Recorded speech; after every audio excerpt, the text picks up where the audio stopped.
Welcome back to another episode of Pull Up with Miles and Owen. We're just going to get right into it because we've got the 2025 Athletes Unlimited champion in the house, and she's in the middle of a well-deserved press tour, so we're not going to hold her all day. Third overall pick in the 2023 WNBA draft, Villanova legend, the Big East's all-time leading scorer, Poughkeepsie's own Maddy Siegrist. Thank you for pulling up with us. Thank you. Thanks for having me. We are super, super excited, and we were out in Nashville the other day, so we got to watch you hoop a little bit in person. But you, at the end, the first half yesterday, I was like, it was getting a little tight there. It was getting a little tight. Odyssey was making a push, but then I feel like the first two possessions or whatever of the third quarter, you just made sure that you had that distance. And you finished with 7,052 points, which are the highest in Athletes Unlimited history for basketball. Truly one of the most dominant runs we've ever seen. 24.3 points a game, 8.8 rebounds. But it's more than just the on court. I feel like the separator this year was your ability to draft and get those squads together and earn those win points. So just how did it all come together for you this winter in Nashville? Yeah, I think just like having the experience last year, seeing how Athletes Unlimited worked.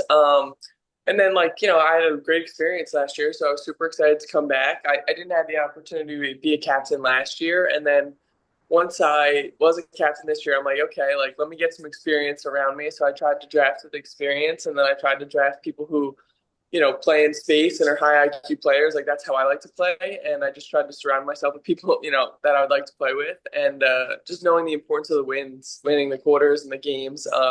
Obviously, your goal is to always be the best basketball player you could be, but numbers like you're not always going to shoot great in every game, so you want to be able to really stack those win points.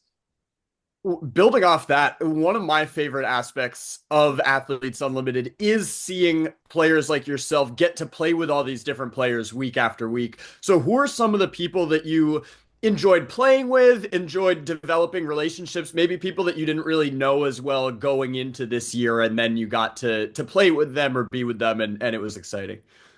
Yeah, I think for me, I mean, obviously, I wanted to play with Ty. Sorry, I don't know what happened to my video. I wanted to play with Ty, but I didn't get to play with her. That was the only person I was like, oh, I wish we got to play. But luckily, I think we'll get to play together a lot this summer. I'm trying to think. I think week two, I had like a super team. It was me, Izzy, Mhm. O, Maya. So that was so much fun. Obviously, I've played with O in Dallas before. Never had the opportunity to play with Izzy. Got to play with Kia a little bit last week. Just E Will, Bria Harley, like just so many people that, are just so fun to play with, like Shea Petty. Like, all these people because the basketball world's not that big.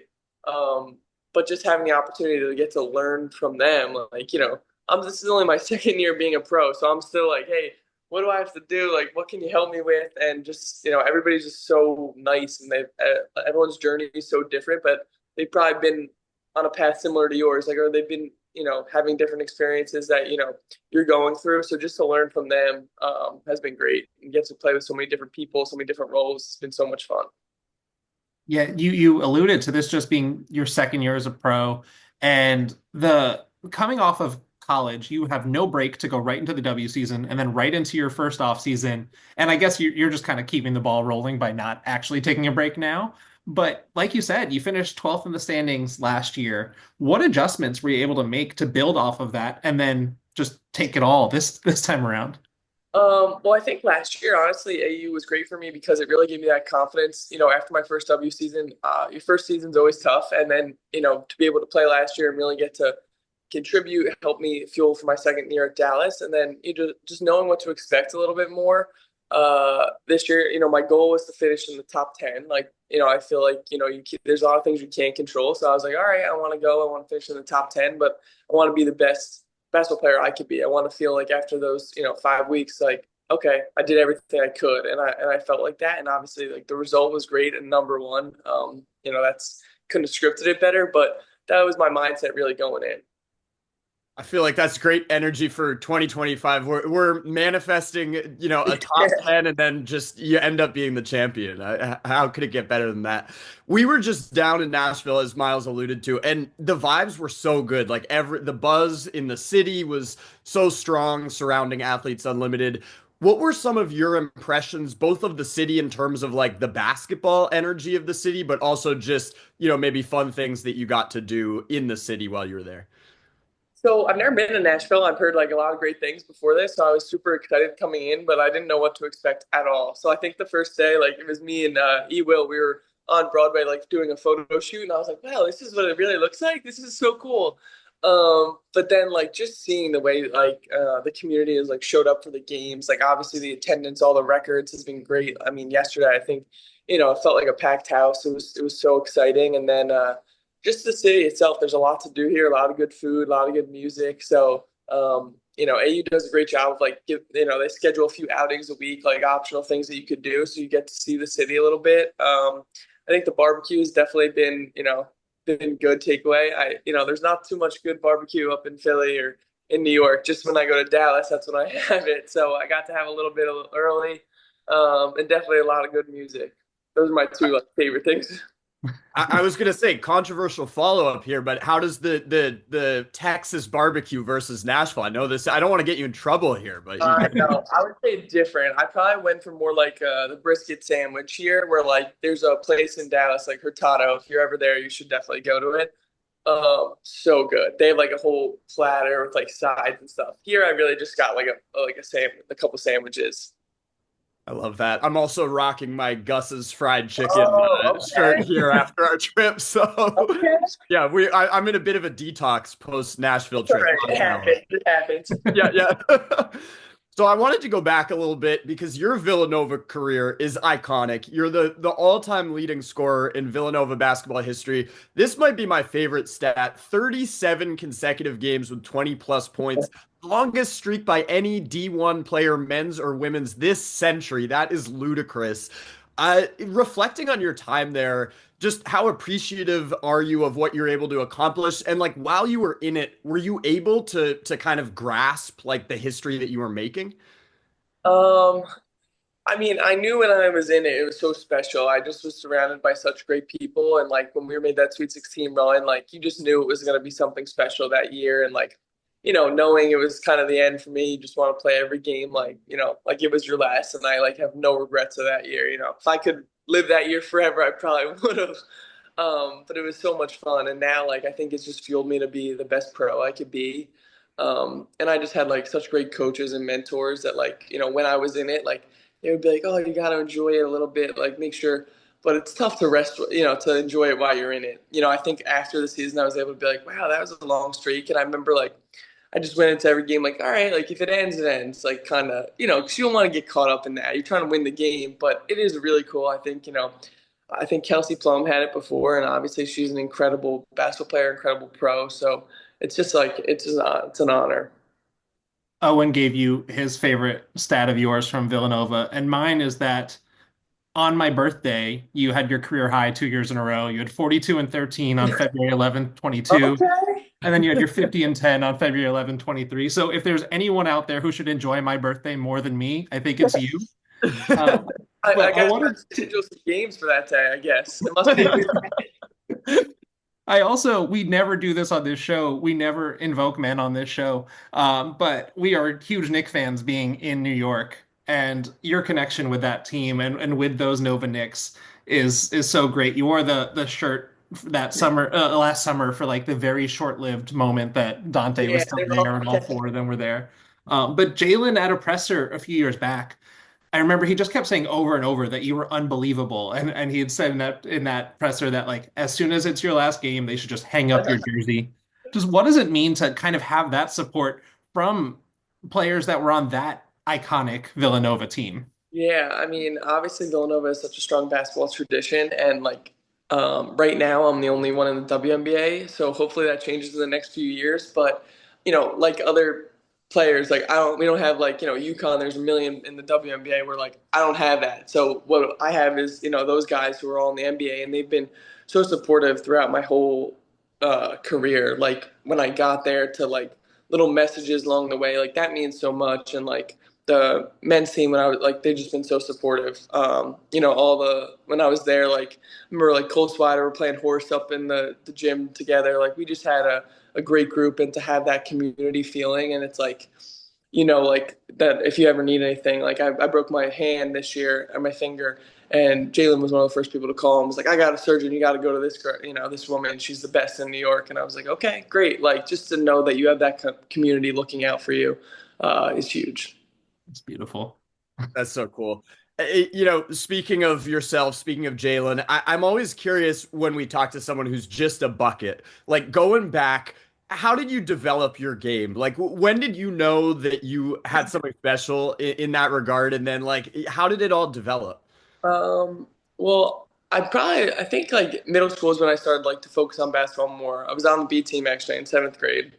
And I was like, I don't want to be on the B team. My dad's like, all right, well, you got to practice. Like, you can't just show up. I was always pretty athletic, like, and lanky, but, you can't just be tall. And he, like, was great, like, making me develop as a guard because I was so much taller that luckily I had to develop, he made me develop some guard skills, and that, helped a lot in high school. But I only had, like, I think 10 or 12 career threes in high school. I really didn't shoot threes, and six of them were in the same game my sophomore year. So, all the other games, I really didn't shoot threes. I just went inside. And when I got hurt my first year at Villanova, my Harry Pareto was the coach at the time, and he was like, just practice threes. That's all you should do this whole offseason is shoot threes. And they did. And obviously, like, it's helped me expand my game so much. So I think developing that really opened stuff up for me. And then I think my freshman year, I was kind of surprised with the success I had early. I remember being like, oh, am I going to sustain it? Like, is it just a fluke? And I remember him sitting down with me one day and was like God gave you a talent, you have to embrace it. And, now you have to work hard and, things come with that. Like the days you don't feel like working, you got to work, you got to be a leader for your teammates. And I think like, that's when I kind of realized like, okay, like, maybe I could do this. And probably my junior year, I was like, all right, I think I can go pro. Cause I never thought past college. I just like, you just think like, okay, like when I get to college and then it's like, okay, the WNBA is going to be a real thing. And, just knowing that everyone's journey is different, to hear my name when I got drafted was like, a dream come true. And, to be able to play basketball as my job, it's just awesome. What happened that game sophomore year when you had six threes? Like, what you're just They must running have just high? played off of me. I don't even remember, but I remember they announcing like it's senior night, and they're like 12 career threes, and I'm like, oh my gosh. And now I look back and I'm like, why didn't I shoot them? They were wide open. Like they didn't guard me. They were standing in the paint, and I would go with three people in the paint instead of just literally trying to just shooting an open three. Like I wasn't a bad shooter. I just like didn't have to do it. So now I'd laugh at it because I'm like, I'd give anything for an open three now. Yeah, they played off of me when I played in high school, but I was not shooting six threes in the game. We also have to shout out just how deeply your family rolls through because as I said, we're in New York and you have discovered every time you roll through for a game, there's an entire section at Barclays Center and they're all wearing it might be like the Breaking T-shirt or something like that, but it's your T-shirt. And then you guys have found our not so secret spot, our bar for after the game. We go to McMahon's after all the games we cover, and on the days it's the only day, unless it's like the playoffs or something, that we can't get into McMahon's or have to shoulder past a bunch of people because everyone is in there wearing a Maddy Siegrist shirt. Oh How my how have you how have you just kind of experienced having that level of support. And obviously, being in proximity helps, yeah. but for every time you roll through, it's so incredible for us to see. Oh, thank you. I mean, my family is so special. I'm so blessed that I have, so many people who love me and they'll support me. I mean, they believe it or not, they roll up like that for chorus concerts too in middle school. So no matter what, they support. Whether I remember like when I was hurt, I was like, you guys did not have to come to the games. Like I'm not gonna play, and they were like, we don't care. Like we're just coming to see you and support you. So just knowing I have that is great. I mean, I'm so lucky. I have six grandparents who are alive and well, and they come to all the games that they can. I get a few texts from my grandma before the game. She's like, "Just get up early." I'm like, "Dude, you never played basketball a day in your life." But the texts I get are just so great, and like even the bad games that I'm like annoyed after, they'll be like, "Best game ever! Like you were great," and I'll be like, "Oh my gosh!" But it's just it's great. That's why I love playing in New York. Obviously it's close to home, but they really show up. I think if we played 15 games there a year, I think they'd show up like that. So it's always a treat to go there. Barclays would love that if you guys played 15 games a year in New York. I would love that. Going home for dinner the night before would be great. It's always like you can always tell who's like new WNBA media when the Wings are in town because they'll be like, "What's that section that's like all in Wings jerseys?" It's like, "Oh no, that's the Maddy section." Like you must not have been here. It's so fantastic to watch. You spoke earlier about being excited to get to play with Ty Harris, who I feel like your two games just complement each other perfectly. The Wings have been busy this offseason, very exciting times. What's it like for you having been there and developing your game there? And now it's like, it really feels like there's a lot of new energy and excitement with this roster. Yeah, I'm excited. I mean, I think it's been a crazy free agency for everybody, but just seeing the pieces that they brought together. Obviously, I'm excited to play for Chris. Got to meet him a few weeks ago. He was out here, so it's been great. I'm just super excited to get there. I know I'm gonna like, oh, enjoy the month before we get there, but I can't wait. I think we got a lot of great players. Obviously, a superstar in Enrique, and then everybody else I just can't wait to play with. I mean, we get to play against. I'm glad I don't have to fight through any Hines Allen screens anymore. I'm glad she's on my team and she'll be getting the rebounds, and obviously Melissa, Dejanay, and then Ty. I was so upset that we couldn't play together for 4 weeks. I'm like, Ty, come on, but we were both in the top four, so I'm like, oh, all right. Like, obviously I'm happy for her, but I just can't wait to play with her. That's fantastic. Ty was, I think, episode 10 of this podcast, like an early guest, and Yeah, and she's so fantastic. And then Maisha, feel like no one's been talking about that move, but what a great under the radar move. my Like God. Yeah, I mean, you saw when she was at Minnesota this year. I mean, she's just a great overall player, teammate. So I'm super excited. final one here before we get you out of here to the next stop on your press tour here. What because you deserve a break here after this stretch. So what are you gonna anything planned for the next month that's not basketball?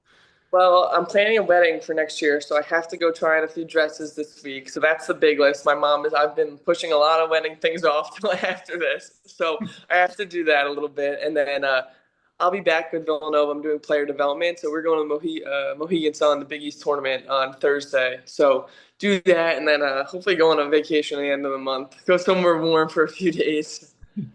You deserve it. You deserve it. Thank you. Maddy, thank you so much for pulling up with us for a few minutes and just congratulations again on just what was a really one of the all-time Athletes Unlimited seasons. And we're excited to see you probably next at McMahon's. That's probably how it's going to go down. Oh, gosh. Well, thank you so much. I appreciate it. Have a good one. Thank you.